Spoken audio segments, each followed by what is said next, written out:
Indian ഫുട്ബോളിന്റെ വളർച്ചയുടെ മുഖമായി വാഴ്ത്തപ്പെട്ടിരുന്ന Indian super league സമാനതകളില്ലാത്ത പ്രതിസന്ധിയിലാണിപ്പോൾ. ISLന് വരുന്ന 15 വർഷത്തേക്കുള്ള വാണിജ്യ അവകാശങ്ങൾക്ക് സ്പോൺസറെ കണ്ടെത്താനുള്ള പരിശ്രമങ്ങളിൽ ആരെയും ആകർഷിക്കാനാകാതെ ഓൾ ഇന്ത്യ ഫുട്ബോൾ ഫെഡറേഷൻ പരാജയപ്പെട്ടത് ഇന്ത്യൻ ഫുട്ബോളിന്റെയും ISLന്റെയും ഭാവിയെ അനിശ്ചിതത്തിലാക്കിയിരിക്കുന്നു. തകർച്ചയിലേക്ക് തള്ളിവിടുകയും അതിന്റെ ഭാവി പാതയെക്കുറിച്ച് നിർണായകമായ ചോദ്യങ്ങൾ ഉയർത്തുകയും ചെയ്യുന്നു. ISLനെ ലേലം കൊള്ളാൻ ആരുമില്ലാത്ത ദുരവസ്ഥ ഇന്ത്യൻ ഫുട്ബോളിന്റെ ഭാവി എന്താണ്? കഴിഞ്ഞ കുറെ കാലങ്ങളിലായി തുടരുന്ന പ്രതിസന്ധിയും സാമ്പത്തിക അസ്ഥിരതയും ഒഴിവാക്കി വരും ദശകത്തിൽ ഇന്ത്യൻ സൂപ്പർ ലീഗിന്റെ സാമ്പത്തിക സുസ്ഥിരത ഉറപ്പാക്കുന്നതിനുള്ള ഒരു നാഴികക്കല്ലായി ISL ലേലത്തിലൂടെ AIFF തീരുമാനിച്ചിരുന്നു. പ്രശസ്ത ഉപദേഷ്ടാക്കളുടെയും മേൽനോട്ട അധികാരികളുടെയും പങ്കാളിത്തമുണ്ടായിട്ടും ഒരു നിർദ്ദേശം പോലും ഇല്ലാതെ ടെൻഡർ പ്രക്രിയ അവസാനിക്കുകയായിരുന്നു. ഇത് ഘടനാപരമായ ബലഹീനതകളും അസ്ഥിരമായ സാമ്പത്തിക മാതൃകയും ചൂണ്ടിക്കാട്ടുന്നു. ഫെഡറേഷന് നൽകേണ്ട 50 കോടിയുടെ ഉയർന്ന തവണ നിർബന്ധിത പ്രമോഷൻ, തരം താഴ്ത്തൽ, വീഡിയോ അസിസ്റ്റന്റ്, റഫറി നിയമനവും നടപ്പിലാക്കലും തുടങ്ങിയ വ്യവസ്ഥകളും മറ്റ് സാമ്പത്തിക ബാധ്യതകളും ഉൾപ്പെടെ AIFF കർശനമാക്കിയ ലേല വ്യവസ്ഥകൾ ലേലം കൊള്ളാൻ ആളില്ലാതാക്കി. സംഘാടനം, വിപണനം എന്നിവയുമായി ബന്ധപ്പെട്ട മാസ്റ്റർ റൈറ്റ് കരാർ ഏറ്റെടുക്കുന്നവർ പ്രതിവർഷം 50 കോടി AIFFന് നൽകണമെന്ന വ്യവസ്ഥ 37.5 കോടി രൂപ അല്ലെങ്കിൽ ISLന്റെ മൊത്ത വരുമാനത്തിന്റെ 5% എന്നാക്കി ചുരുക്കിയിട്ടും ആരും എത്തിയില്ല. സ്പോൺസറുടെ അഭാവം, അടിസ്ഥാന വികസനം, ലീഗ് പ്രവർത്തനങ്ങൾ, ദേശീയ ടീം പരിപാടികൾ തുടങ്ങിയ നിർണായക കാര്യങ്ങൾക്കുള്ള ധനസഹായം ഇല്ലാതാക്കുന്നു.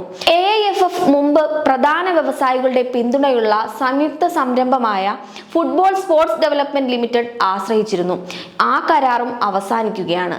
റിലയൻസ് ഇൻഡസ്ട്രീസിന്റെയും സ്റ്റാർ സ്പോർട്സിന്റെയും സംയുക്ത ഉടമസ്ഥതയിലുള്ള കമ്പനിയാണ് ഫുട്ബോൾ സ്പോർട്സ് ഡെവലപ്മെന്റ് ലിമിറ്റഡ്. AIFFും FCDLും തമ്മിലുള്ള മാസ്റ്റർ റൈറ്റ് എഗ്രിമെന്റ് ഈ ഡിസംബറിൽ അവസാനിക്കുകയാണ്.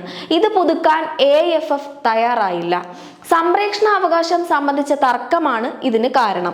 പുതിയ നിക്ഷേപമില്ലാതെ ടീമുകളും ലീഗുകളും ബജറ്റ് വെട്ടിക്കുറയ്ക്കുന്നു, ലീഗുകൾ മാറ്റിവെക്കുന്നു, അടച്ചുപൂട്ടൽ ഭീഷണി നേരിടുന്നു. അനിശ്ചിതത്വത്തിനിടയിൽ Mohun Bagan super giant first team പ്രവർത്തനങ്ങൾ താൽക്കാലികമായി നിർത്തിവെച്ചതോടെ ഇത് പ്രകടമായി. ഇന്ത്യൻ ഫുട്ബോൾ ഭൂപടത്തിൽ ദേശീയ ടീം തെരഞ്ഞെടുപ്പുകൾക്കും മികച്ച ആഭ്യന്തര അന്തർദേശീയ കളിക്കാരെ ആകർഷിക്കുന്നതിനുമുള്ള പ്രധാന ഉറവിടമായിരുന്നു ISL. ലേലക്കാരെ നേടുന്നതിൽ പരാജയപ്പെടുന്നത് ലീഗിന്റെ വിശ്വാസ്യതയിലും രാജ്യാന്തര ടൂർണമെന്റുകളിലെ പങ്കാളിത്തത്തിലും പുരോഗതിയിലും കരിനിഴൽ വീഴ്ത്തുന്നു.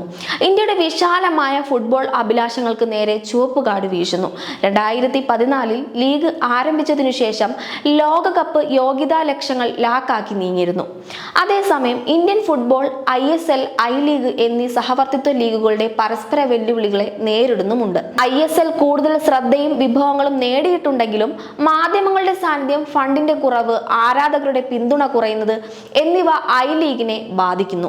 മറ്റ് വിജയകരമായ ഫുട്ബോൾ രാജ്യങ്ങളെ പോലെ ഫുട്ബോൾ ഘടനയെ ഏകീകരിക്കുന്നതിനായി ഉയർത്തൽ താഴ്ത്തൽ സംവിധാനത്തിന് കീഴിൽ ലീഗുകളെ സംയോജിപ്പിക്കുന്ന പരിഷ്കരണവും ആവശ്യപ്പെടുന്നു. എന്നാൽ അത്തരം വ്യവസ്ഥാപരമായ മാറ്റങ്ങൾക്ക് സ്ഥിരമായ ഭരണവും ധനസഹായവും ആവശ്യമാണ്.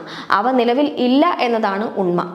AIFF ഭാരവാഹികൾക്കെതിരായ നിയമ ഹർജികളും പങ്കാളികൾക്കിടയിലുള്ള വിശ്വാസം നഷ്ടപ്പെടുന്നതും അടക്കം ഒടുക്കമില്ലാത്ത ഭരണവിവാദങ്ങളുമായി ഈ പ്രതിസന്ധി പൊരുത്തപ്പെടുന്നു. ലേലക്കാരെ ആകർഷിക്കുന്നതിലെ പരാജയം സാമ്പത്തിക പ്രശ്നങ്ങളുടെ മാത്രമല്ല, ഇന്ത്യൻ ഫുട്ബോൾ സ്ഥാപനങ്ങളിലെ ഭരണപരമായ സമീപനത്തെയും തന്ത്രപരമായ നീക്കങ്ങളെയും കുറിച്ച് ഉത്തരമില്ലാത്ത ചോദ്യങ്ങൾ ഉയർത്തുകയാണ്. ഇനി ഇന്ത്യൻ ഫുട്ബോളിന്റെ ഭാവി എന്തായിരിക്കണം? ഇന്ത്യൻ ഫുട്ബോളിന്റെ ഭാവി ഏതൊക്കെ നിർണായക നടപടികളെ ആശ്രയിച്ചിരിക്കുന്നു? ഫുട്ബോൾ സ്നേഹികൾക്ക് ഉത്തരമുണ്ട്. സുസ്ഥിരത ഉറപ്പാക്കുന്നതിനൊപ്പം നിക്ഷേപകരെ പ്രോത്സാഹിപ്പിക്കുന്നതിനായി ISLന്റെ സാമ്പത്തിക മാതൃക പുനർമൂല്യനിർണയം ചെയ്യണം. പങ്കാളികളുടെ ആത്മവിശ്വാസം പുനഃസ്ഥാപിക്കുന്നതിന് ഭരണ സുതാര്യമെന്ന് ബോധ്യപ്പെടുത്തണം.